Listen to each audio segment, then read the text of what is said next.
sẹ́yìn fans mi o. Ní ọmọ yín náà ni mo tún ti dé padà dé comedy náà ni. Ẹ̀yin olóṣù àwẹ̀ ti dé o, ẹ kó gbá wọlé o. Ẹ kó gbá wọlé o.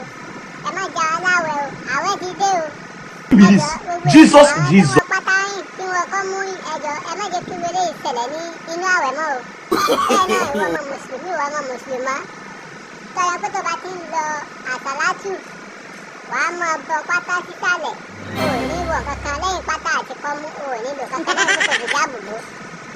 Má jẹ́ kó rí bẹ́ẹ̀ mọ́ o inú àwẹ̀ láwa o. Ìwọ ọmọ mùsùlùmí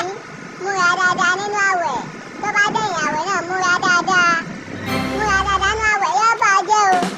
Má jẹ́ kí wọlé yìí mọ ọ̀làdì àlìkí àmọ́ ìwọ ọmọ mùsùlùmí ìwọ ọmọ mùsùlùmá ẹ̀yin mùsùlùmí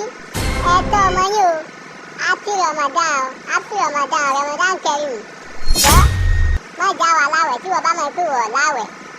nínú àwẹ̀ láwà má wọ pátá jáde lọ́ má wọ kọ́mú lásán jáde máa borí máa fi ìjáàbò borí rẹ̀ lọ́wọ́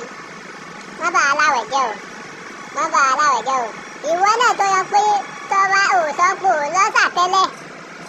àwẹ̀ dé tán ò sọ pé ò lọ́sà jẹ́ mà bá ọ wọ́n mà ti rí dààmú ayé jẹ́ bá ọ ò lọ́sà ó sì ń parọ́ pé ò lọ́sà yóò ta àjọpọ̀ nǹkan tó tọrọ sí ààrẹ òun náà ló fẹ́ kó ṣẹlẹ̀ sí ẹ nínú Ramadan. Èmi ò lọ́sà o èyí sì ń gbàwẹ̀ kíkàkíkà bẹ́ẹ̀ ni ń kírun ń tú wákàtí márùn-ún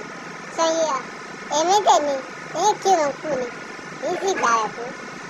Èmi ò ní joyè aláìmoore o ìwọ tó joyè aláìmoore ìwọ náà ni ọmọ ṣe ìwà tó bá wù kó máa dá ìwọ náà ni ọmọ dá lọ. Èmi ò ní joyè aláìmoore. Ramadan Kareem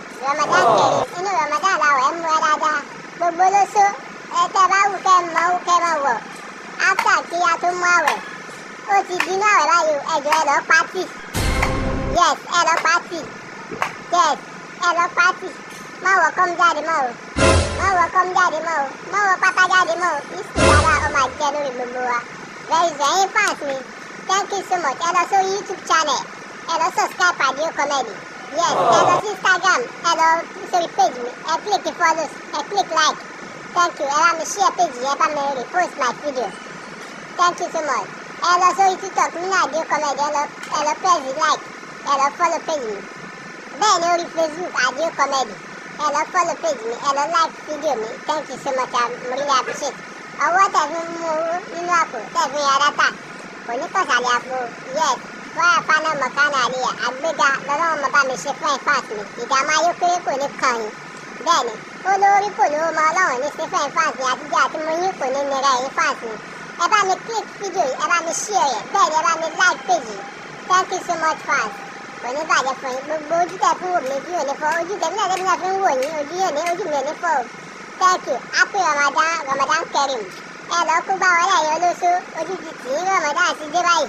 ẹ lọ kó bá wọlé ẹ̀yin olóṣù ojú ti tì í Ramadan ti dé báyìí thank you so much in fact ẹ má gbàgbé láti subscribe sórí YouTube mi Adio Comedy thank you so much.